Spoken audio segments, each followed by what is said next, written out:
Video is recording.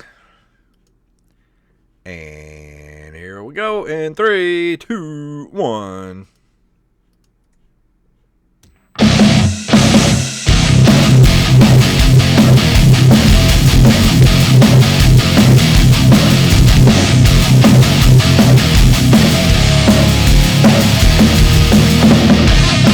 Ooh, you know what that music means. It is time for the OpenMicersPodcast. My name is Jason Robbins. I am Wally Felt. And Jacob could not be here with us this evening. He had a little bit of a rough weekend, lost his father Friday night. And so we love you, Jacob. And I know you know it's rough, Wally. I'm lucky enough to still have both my parents, and you know what it's like to lose a parent. Well, so, I still have both my parents. They're on the shelf over here. They're not mobile, though. I can move them. But yeah, he's going to take a little bit of time off from the show. Understandable. And it's got to be pretty rough. So he's going to take a little time off. We did have a guest for tonight, but I figured it'd be best to go ahead and reschedule the guest for a later date, and they were fine with that, and we're going to redo that when Jacob gets back. So we're just going to do a hostful episode, and I didn't do a live feed tonight because I had a little bit of a rough day too today. One of the guitar players that I played with for a long time, his name's Mike Gilliland. We all called him Durwood. He had a heart attack, and we just found out today he had a heart attack on Friday night as well, and which is shocking because he's not old. He's our age. He was like 40. He was my age, like 45, 46 years old.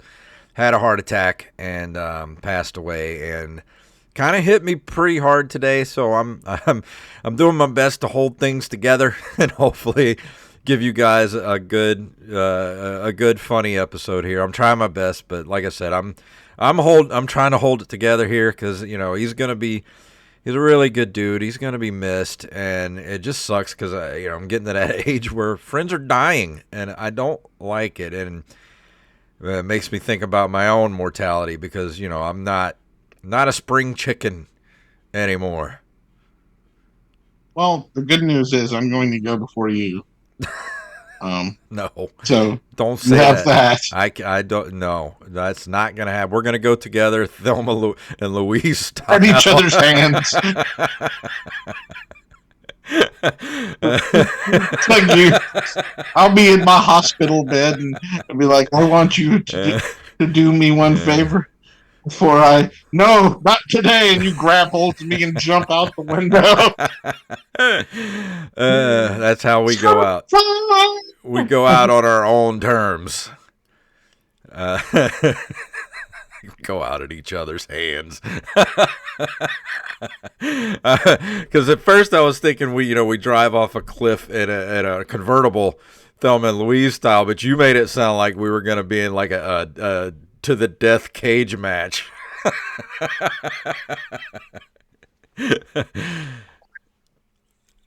Your microphone cut out. What'd you say?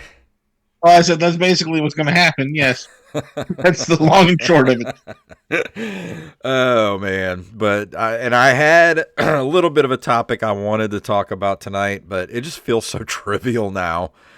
Because everything is. What are you talking about? Well, I wanted to talk about the blue check mark controversy on Twitter for a bit, but it's like I've lost all fire for it now.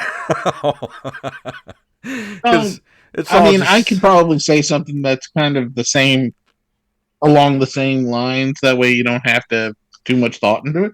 Yeah. I think so. For people who are normal, that don't pay attention to this kind of thing. Elmo Lust bought Twitter a few months ago. I'm naming the show Elmo Lust. He is trying to find ways to make money with the site, which you probably should have thought about before you bought it, or Yeah, well, whatever. not only is he trying to find ways for it to make money, he's going about it the wrong way because he's pissing off half of his user The power base. users. Yeah. So the situation is, I think now what he's doing is he's charging $8 for Twitter Blue, which is a subscription service that gives you the ability to upload longer videos. It gives you the edit button, things of that nature. It also now is the only way that you can get yourself a blue check mark. What the blue check mark used to signify is that you are who you say you are. You are the official Twitter page of a person who has a following. Well, that's or a business that has a following. That's one of the biggest things I wanted to bring up because I've seen even personal friends, which I kind of went after this weekend, and I feel kind of bad because I called some friends out that were on Twitter and making fun of celebrities for being upset that their blue check mark is taken away, and they're taking it completely the wrong way. I mean, there are some celebrities out there, that look at it as a status symbol. Yes, that's right. What it sort of evolved into, but that's not what the blue check mark was originally meant to do. And that's, going to some place like Twitter, which is what Twitter was about, was going to follow people, famous people or people that you admire or look up to or whatever, people that you follow as far as podcasters or influencers, whatever your thing is, authors, journalists. That blue check mark was for people who are of note and that people would readily, the kind of people that nefarious characters would be more apt to create a fake accounts for. Right. Now, here is the thing. There is a fundamental misunderstanding of what that blue check mark did. And with the people who are just buy the check mark.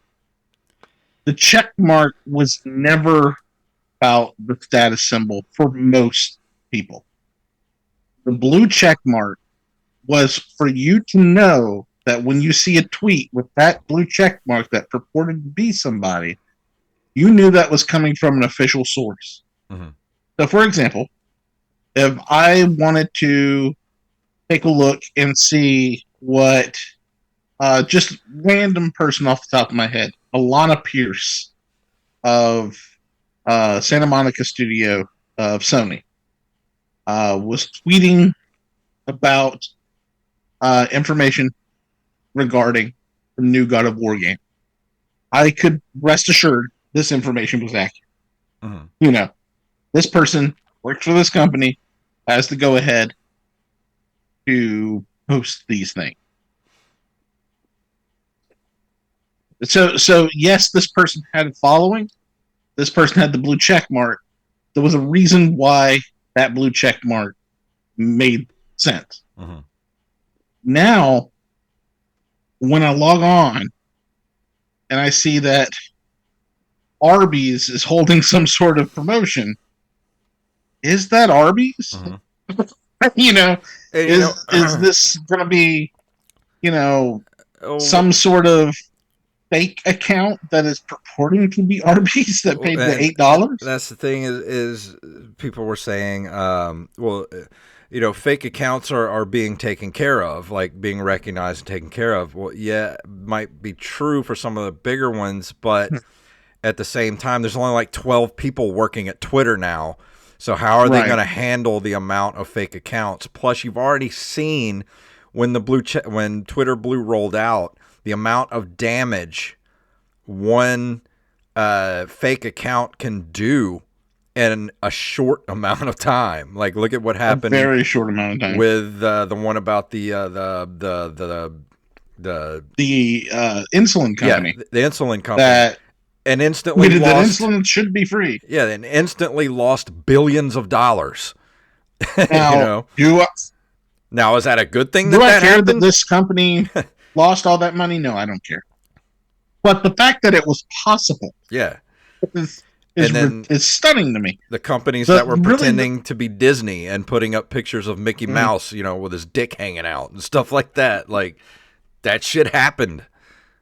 and here's the thing: one of the people who were arguing so fervently for the $8 system had an account that said they were Saul Goodman. It had the picture from Better Call Saul, had a banner from Better Call Saul. The whole thing looked, and it wasn't labeled as a parody or anything like that, which is what you're supposed to do. But if you didn't know any better, you would think that was the Better Call Saul official Twitter page. It's not. Mm-hmm. This is just some dude who spent $8 and now he's arguing with people over whether or not the blue check mark should be something that you have to pay $8 for. Well, the argument that they're yelling about is, well, it shouldn't. The blue check mark shouldn't matter. Like, well, then why are you spending $8? Why do you care about it then? Like, if you don't want the celebrities, like, that you're angry about, to not care about it, why do you care about it? It's because, and that's my thing. Here's my long and short argument: is that first off, you have to ask the question, what does that blue check mark do? And the second question is what it does worth $8? And the answer is no, nothing, and no. It's become a scarlet letter. That blue check letter. mark just means right. So if you, it means Patriot Billy Joe 11427 with 8 followers now gets to have a blue check mark and pretend like he's king shit when it used to be. And not even just that, but like if they're trying to talk to you, it used to be that they would be buried under your followers. No, now they're like in the front of the line, and that is dumb. So that's really what it all boils down to. The Twitter Blue does have features that are okay for some people. They might need it, so they might need the longer video. They might need the ability to edit. Those types of things. But when it really drills down into what that blue check mark actually means, for most of us, it's worthless. There's nothing that I get from it.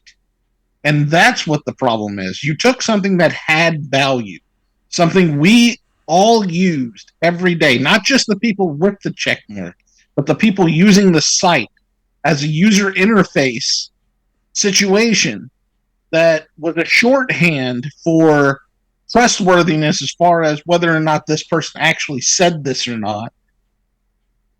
And they took that functionality away and replaced it with an emoji that means nothing.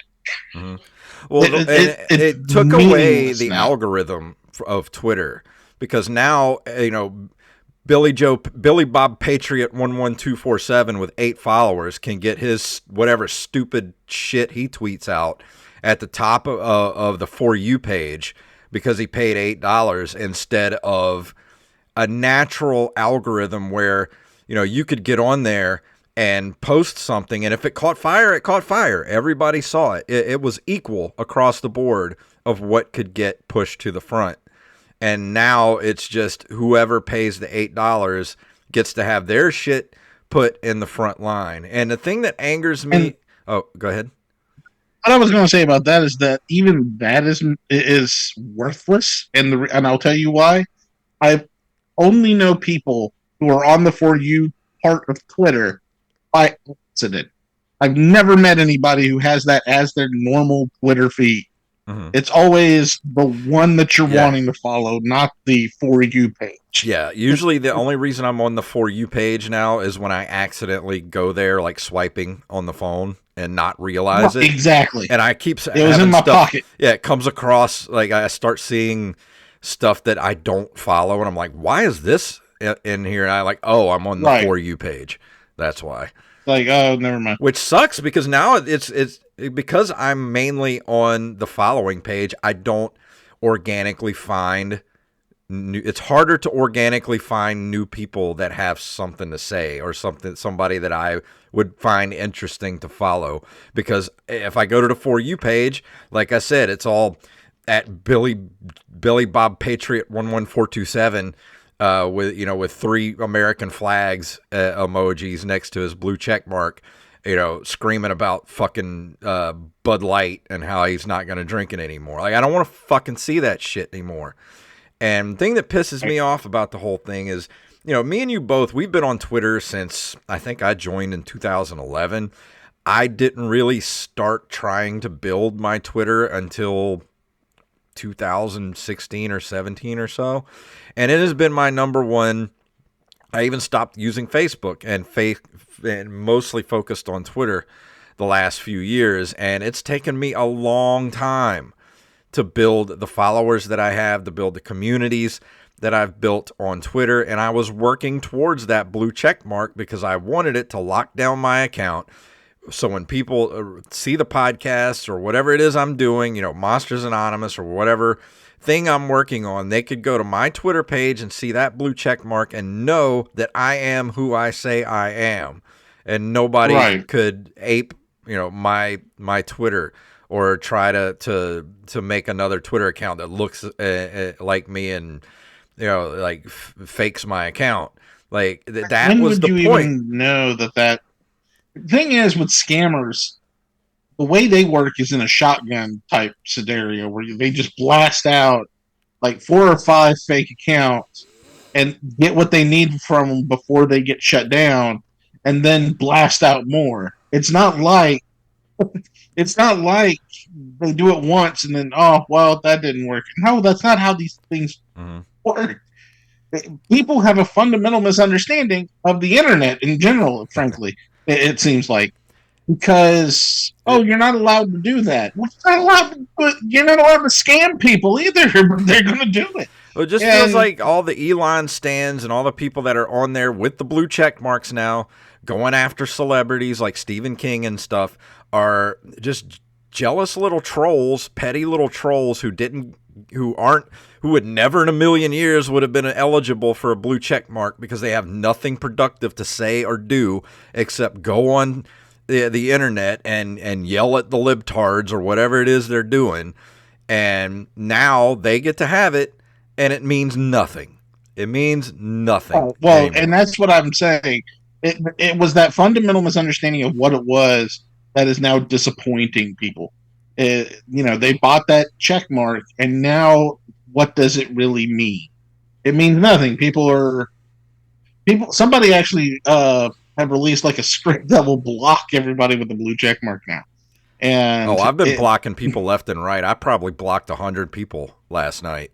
I haven't blocked a whole lot of people, but it's still, I feel like it's ridiculous. I feel like and the reason why I haven't been blocking people is because I'm on my page. So I don't see a lot of people with the blue check mark. I only see them whenever they're responding to something. And a lot of people have the same arguments, well, why don't you just pay the $8? Why don't you just pay the $8 is not a very compelling argument for why I need to spend $8. Why am I going to spend $8 for something I've been using for free for how many titties now? I can see on OnlyFans for $8? Why am I going to pay $8 for something that I've been using for free for 12 years?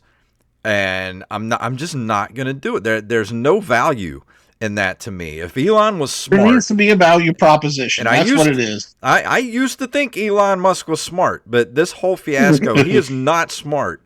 If he hasn't done anything, he hasn't done a lot of things on this platform. The thing is, we can see what he's doing on here more than we could anywhere else, and everything is kind of falling apart around him because his cars are crashing, the ships are exploding, it's just nothing that he touches is doing very well right now. Thank God I sold my Tesla stock. couple of years ago. But the Well, thing is, he should have, if in order to make the blue check mark thing make any kind of sense, it should have been broken up into different colors. Like gold should have been for like journalists, blue for celebrities, influencers or whatever, and purple for companies, stuff like that. And then you have a white check mark that if people wanted to pay $8, it doesn't have to be $8 a month. It could have been a one-time fee of $8 or $10 to go ahead and verify your account when you join Twitter, to go ahead and so that people know it's you.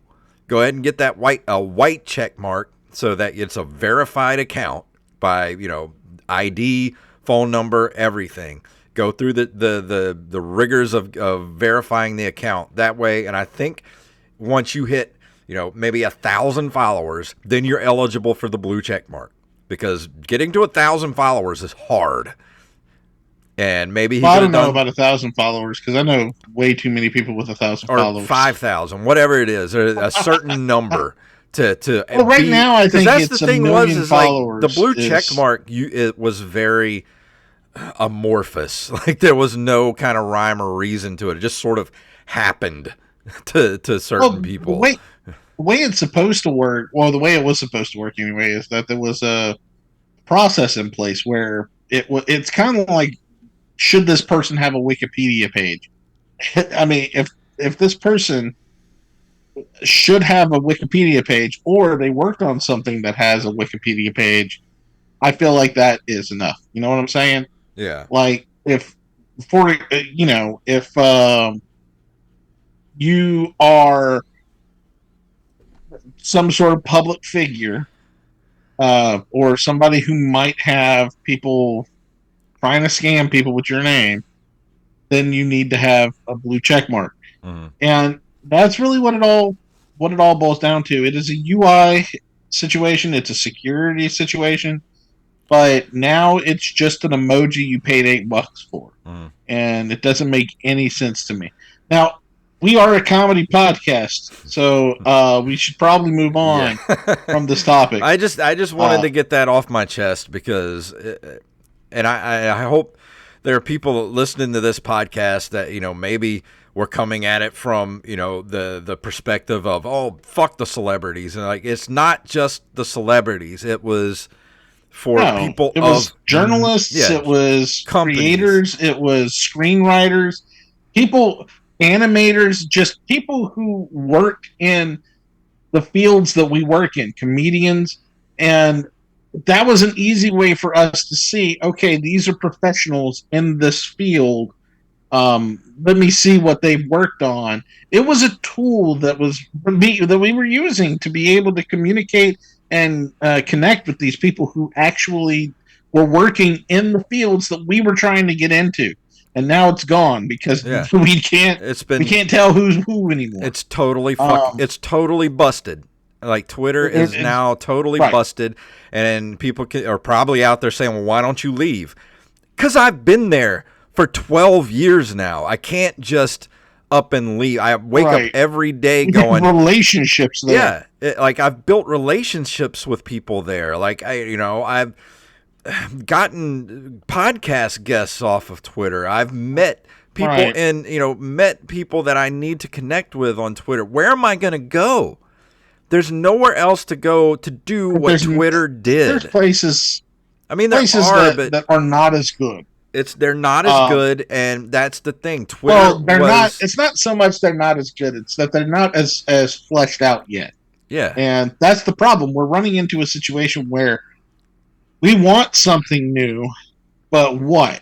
Yeah, because our people aren't moving there. So it's like, it's kind of like, I guess I'm going to have to stick around. I'm waiting. I wake up every day hoping this is the day that Elon sells Twitter to someone else. Or honestly, I want him to shut it down. Yeah, or just burn it to the fucking ground. Just completely that shut the servers off. That way we'll all be forced to try to find each other in the annals of the internet like we did. Because if that happened back in the day. If Twitter just crumbles and burns around them and he just loses $40 billion, which I kind of hope happens, that will force us to go somewhere else.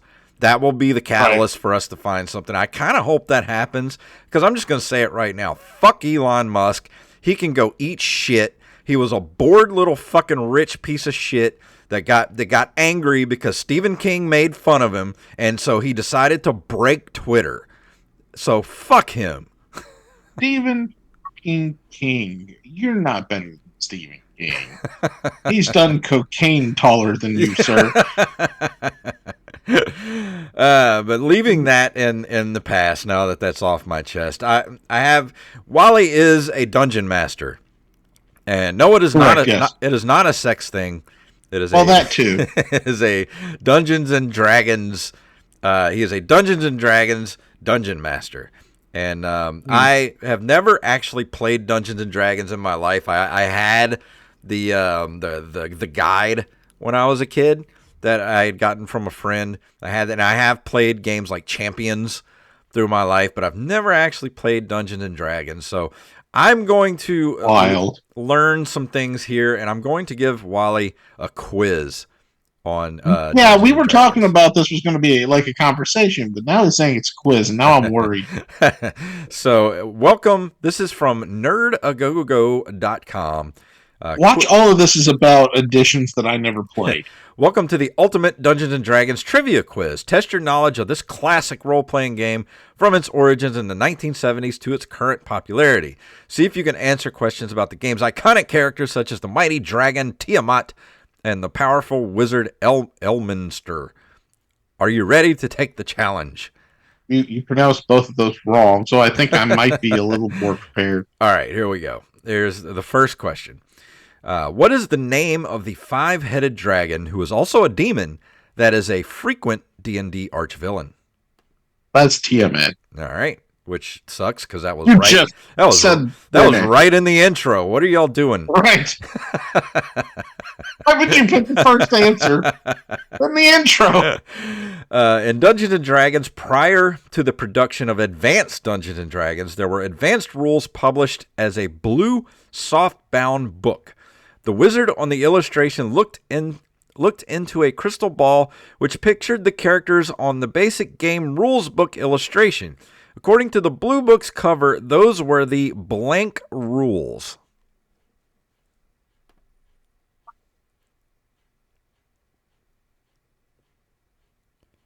Four rules?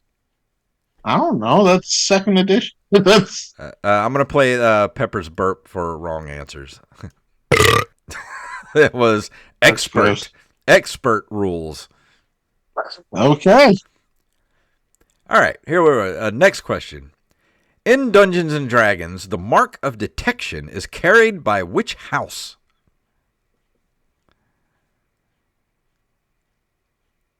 I don't know. It's House Madani, if I'm pronouncing that correctly.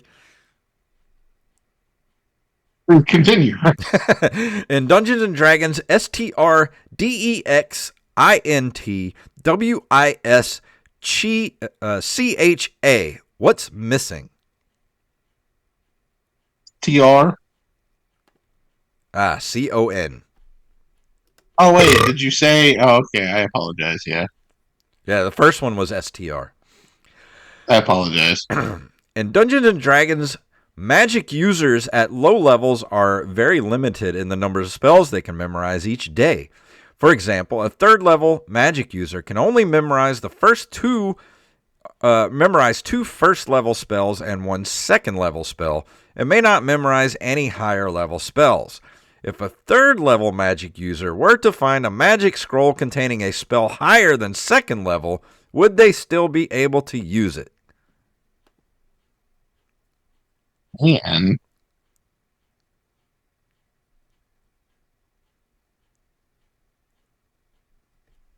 Dun, dun, dun, dun, dun, dun. Well, yeah, they can. I mean, there's rules, but I'll give you a half point on that one. We can certainly try, is what I'm saying. It says, yes, but you must make an ability check using your spellcasting ability to determine whether you cast it successfully. That is okay. Yeah, that is literally what I was thinking. I didn't know I had to go into detail. what you had to do in order to do it. But you can. That's one of those things where it's like if you're trying to do it, you would end up having to successfully roll the the ability, and if you did it wrong, depending upon what kind of DM you are, you can have wild magic happen where something happens, but it's not going to be what you wanted it to. That sounds fun. It's great. We These accidentally cured someone's lycanthropy, so they turned into a person. They were a dragonborn, and they turned into a human. well, They were a dragonborn werewolf. I was trying to cast some kind of magic spell, but I accidentally cured my teammates' lycanthropy, which sucks because we were in the middle of a battle. It was pretty wild because we were trying to resurrect somebody using the wish spell, and it didn't go well. Oh, and you should tell people right now that you have a Patreon account and there's a section called Tales from the Dumpster Fire, which is a D&D. It is my literal campaign. Honestly, the most recent episode is where I would start because it is right after they encountered a T-Rex by accident. This is a comedy-focused campaign. They are on an island resort that has a T-Rex, and they stumble into the pen, even though I made it very clear that something dangerous was in there, and their mentor was eaten by a T-Rex trying to save them, and all the while they're in security outfits, and two of them are in mascot outfits, like at Disney World. So they have like the big giant heads on and everything like that. So they're running away from the T-Rex that way. It's great. All right, here's the next question. These two were the co-creators of the original Dungeons and Dragons game. Well, I know Gary Gygax. I can't think of the other guy's name off the top of my head for some reason. I'll give you one hint. His first name starts with D.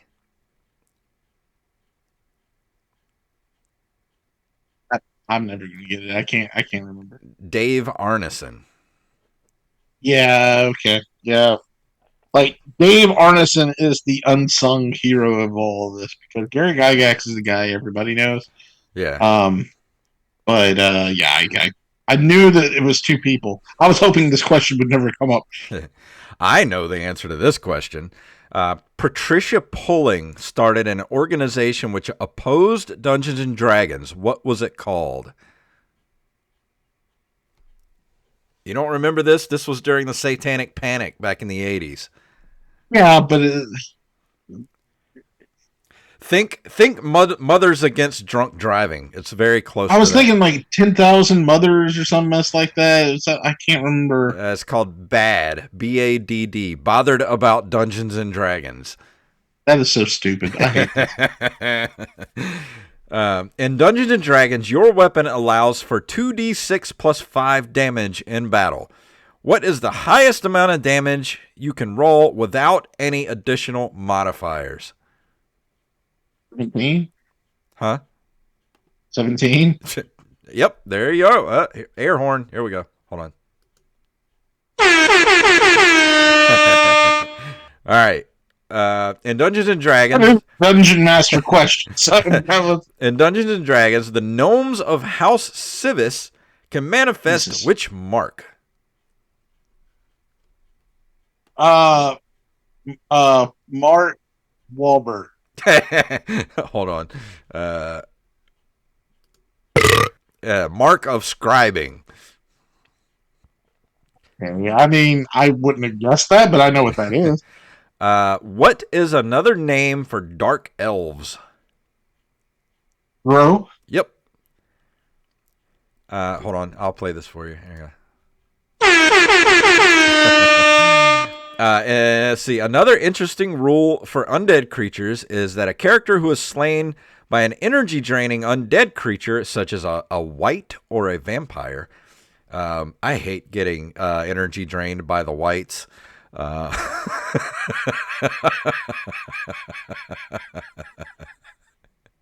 I think I broke Wally.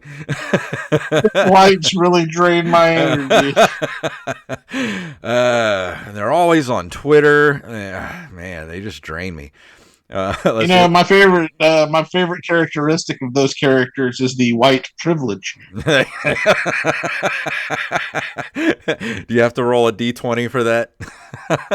No, it's just an extra +8 to any attack roll. It's already there. Let's see. Another interesting rule for undead creatures is that a character who is slain by an energy-draining undead creature such as a wight or a vampire will rise again later as the same type of undead creature under the control of the slayer. What would then happen to the victim if the slayer is subsequently destroyed?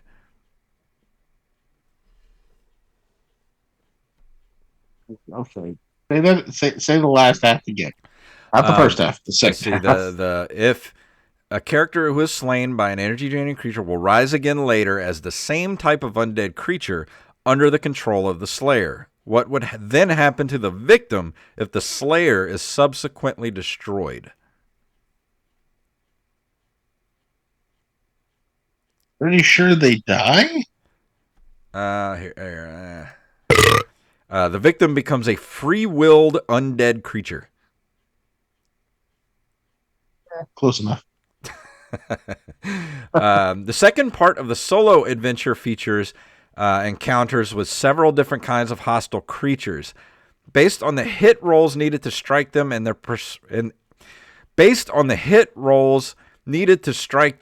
respective hit points, which of the monsters in the encounter is likely to be the most difficult to defeat?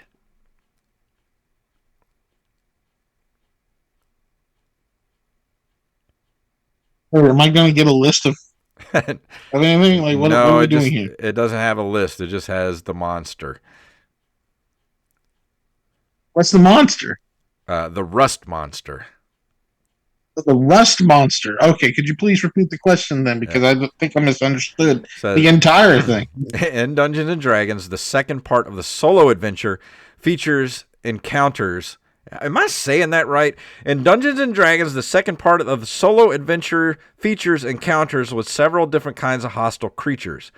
Based on the hit rolls needed to strike them and their respective hit points, which of the monsters in the encounter is likely to be the most difficult to defeat? I feel like there's supposed to be a list of monsters here. Yeah, probably should have been. I think there's like stat blocks I'm not able to see. Let's see. Fireball, a third level spell, is perhaps the most iconic Dungeons and Dragons spell. It is generally restricted to wizards and sorcerers, but certain feats and subclasses allow other characters to learn it. Which of these subclasses can learn Fireball at 5th level? I feel like there's supposed to be a list there too. I will say, I will give you part of the answer. Okay. It's 3 words, and the last word is warlocks. Oh, I knew warlocks can do it.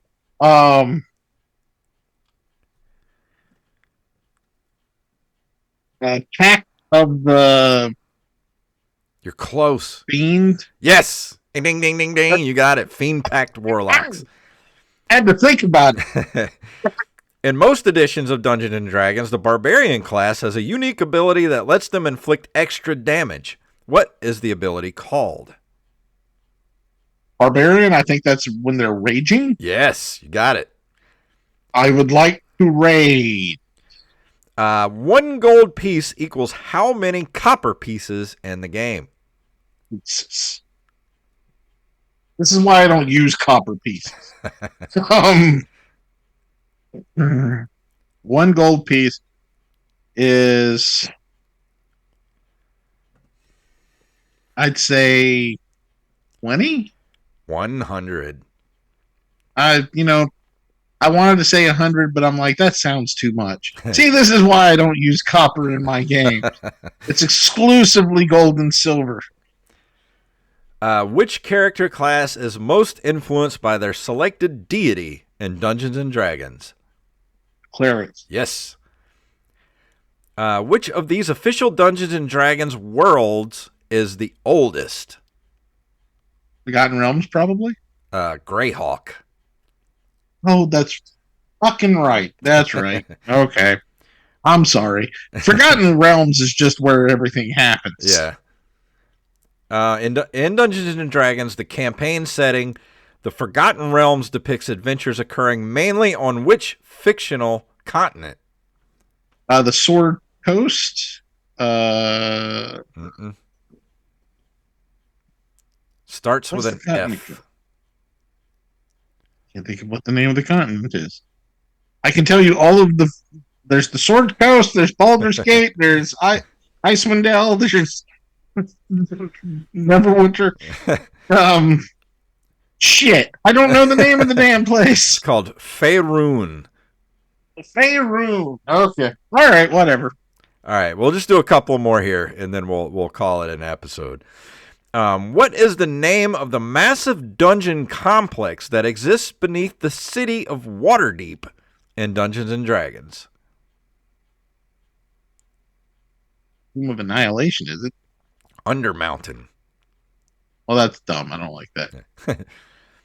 Let's see. You should know this. What company published D&D from the game's creation until it was purchased by Wizards of the Coast in 1997? PSR. Yes. The measure of a character's current health in D&D is called what? HP. Yes. Even I knew that. Yeah, because that's like video game parlance now. Well, I mean, everything's That's weird. based off D&D, you know. I've learned that. Yeah. In Dungeons and Dragons, the mark of hospitality is granted to the halflings of which house? House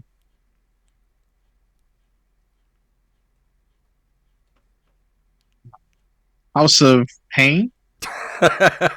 Jump around. No, it's House Galanda. Yeah, I don't know any of that. Like the lore part of it, I'm very, very because I made all my stuff up. In Dungeons and Dragons, a wizard is basically useless without this item. His spellbook. Yes. Or a focus, but that's semantics. Hell, here's a good one. The 5 main classes, not counting subclasses, in first edition Advanced Dungeons and Dragons were Cleric, Fighter, Magic User, Thief, and what?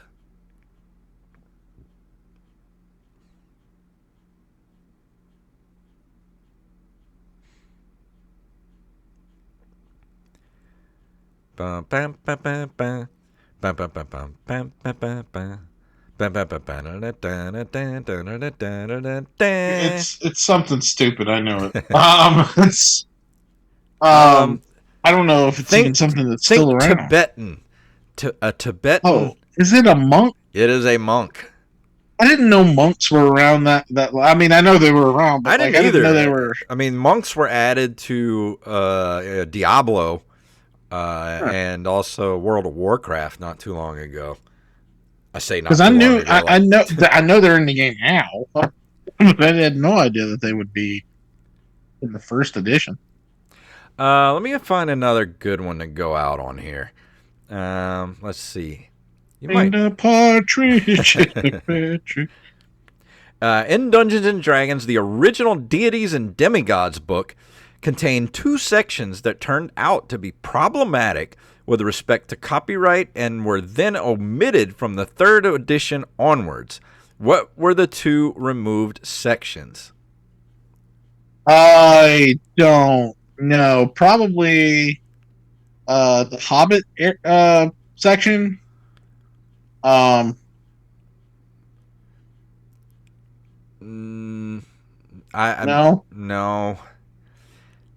I don't know that. Cthulhu, and I'm not quite sure how to pronounce this. Melnimbonian. Oh yes, so that old chestnut. All right, let's see. Cthulhu was at the time a copyrighted character. Oh yeah. Here, we'll go out on this one. You might know this. This is for all the gold coins, all the copper coins Wally, this is for all the copper coins. Reincarnate and Raise Dead are both 5th level spells that can bring a dead character back to life. What is the most crucial difference between these spells and Dungeons and Dragons? All right. Okay, what's the first one?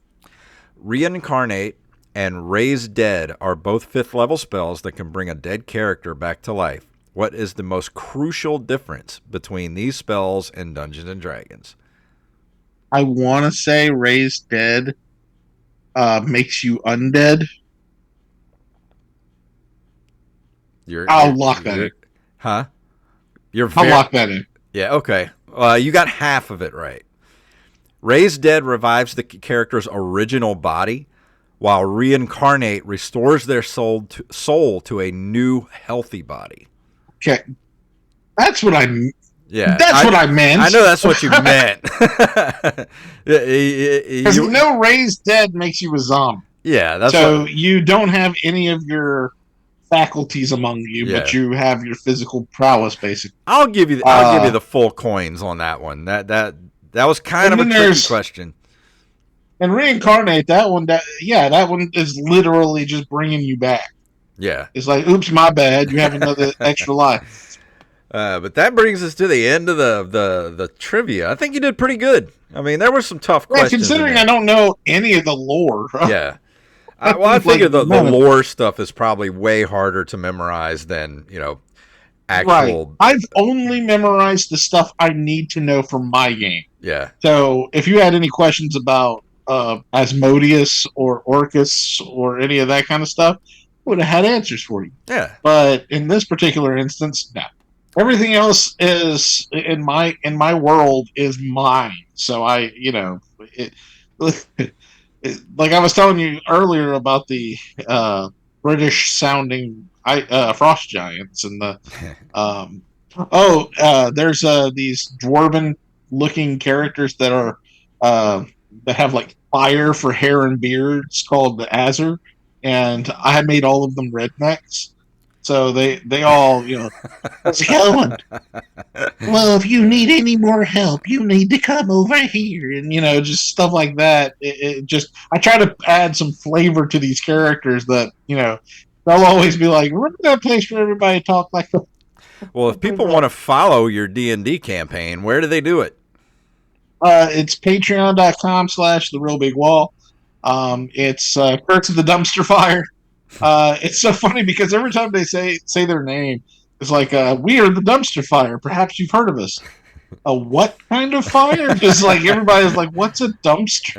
That doesn't exist. I didn't think dumpsters existed in the world of Dungeons and Dragons. They don't, but it's funny. Rampage, Carlos is in the game. He plays Petrus the fighter, and he was in a WWE style wrestling match, so to speak, where it's funny. How in wrestling they have the gorilla position and stuff like that.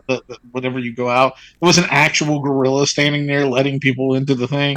And the Vince McMahon of the thing asked him what the name of his group was, and he said, "Well, everywhere we go, it's like a dumpster fire, so I guess we could call ourselves the Dumpster Fire." And the guy's like, "What the hell is a dumpster?" And that's kind of the joke throughout the whole thing. It's like, the hell is a dumpster? What are you talking about? So should I name the episode Elmo, Lust, and the Dumpster Fire? That sounds good to me. And the Dumpster Fire, yeah. And or should I say Twitter Dumpster Fire or just Dumpster Fire? Well, no, just a Dumpster Fire. I was actually thinking the Dumpster Fire explosion, like the kind of the Rock-a-Fire explosion from Showbiz Pizza. I like it. The Dumpster Fire explosion. They do set fire to a lot of things. I would actually go to a Showbiz type place and go see eat pizza and watch the Dumpster Fire explosion. That sounds lovely. Fire explosion. I don't know if you want to eat anywhere with a dumpster I don't think I want to fire. eat there, but I would definitely, have some soda. Well, you know what? I've always had this idea for the more recently than anything, it's kind of come together, kind of gelled, where I wanted to do kind of a combination retro store / pizza place where wouldn't it be great if it looked like Pizza Hut, but also there was a robot band in there? Dude, that would be awesome. And then we could do host actual bands and comedy on that same stage. Could we do the Pizza Hut style restaurant portion of the place actually taste like 80s Pizza Hut? If we could figure that out, yes. I also think that it'd be great if we had like birthdays for adults. So Yeah. it'll be like a child's birthday, but like we're doing things that adults would like with like craft beer and just just things like maybe instead hire a comedian or something of that nature. Bring back personal pan pizzas. Oh, I was actually thinking that if you buy two books, you can get a personal pan pizza. So in the store next, so you get like a little punch card, and you can. So the more books that you buy, the more personal pan pizzas you get. That's all. That's a great. Why are we not? Why is Elon Musk not spending his money on that? Like that. That is a money making adventure. I'm telling you, I really feel like if we opened up the Nerd Cave Pizza, it would be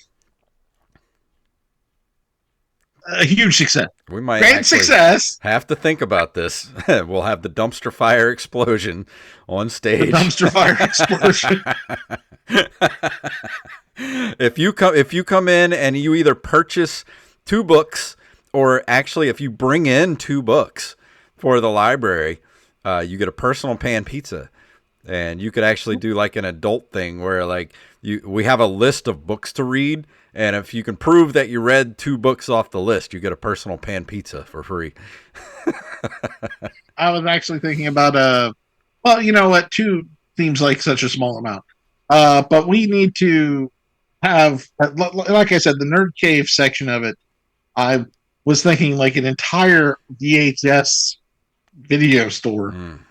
Where people can actually rent VHS tapes and buy them if they want to buy them, and just all kinds of stuff. I saw a whole bunch of great VHS at the Homes of Grace the other day, the thrift store, and one of them was the Mary Poppins from 1987 in the white clamshell, and I'm like, oh my god, I haven't seen this in so long. That's where I get most of my VHS from. That store. They had an amazing selection this time around. So it was somebody had to have unloaded their entire collection just recently. Oh, you can tell good stuff. You can tell when somebody passes away because you'll get like an entire collection of like same type of movies. Now I feel bad because it had to be somebody our age. It's like, it's all the Disney movies, Jurassic Park, Angels in the Outfield, the remake with Christopher Lloyd, and it just, I'm like, oh no, I hope it wasn't an estate sale or something like that. Oh man, but we're old. It is time for us to say goodbye. Is there anything else to throw out there before we leave this evening? No, just look at Dumpster Fire, the deadgamepod.com, and follow the link tree to all the different stuff that we have. Our next episode is going to be about Strider, how we would bring it back, or at least how Carlos will bring it back. Just follow us on all of those socials and at The Real Big Wall everywhere. Also, I do not have a blue check mark, but except for the one that I drew on my phone. So. Yeah, fantastic. And from my other podcast, the Nerd Cave Retro Show, if you're into retro games, if you go check out the Dead Game Pod for Wally and you're like, man, I'd like to listen to something, that talks about old video games, go check out my other podcast. Handsome hosts. Yeah, with handsome hosts. Go check out the Nerd Cave Retro Show with me and Mr. Derek Diamond, where every week we talk about old video games and we talk about whatever retro gaming stuff is going on in the news. And we do a little bit of video game history as well over at Nerd Cave Retro, and nerdcaveretro.com takes you to the Linktree, which takes you everywhere you need to go. And we're going to go ahead and step out the door here. If you'd like to email us, you can email us at openmicerspodcast@gmail.com. We're at openmicers.com. Our Linktree is linktree/openmicerspodcast. You can follow us on Twitter and Instagram at openmicers, at jfunktastic, at Jacob C. Craig, at Jacob Craig Comedy, and at The Real Big Wall. Patreon is patreon.com/ompodcast, and we will see you guys next week.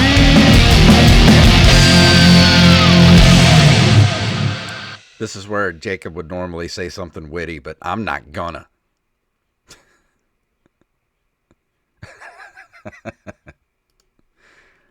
All right, so thank you guys for watching on YouTube. Sorry we didn't do live tonight, but those are just too much. So we'll be back to live next week, and we'll see you guys then.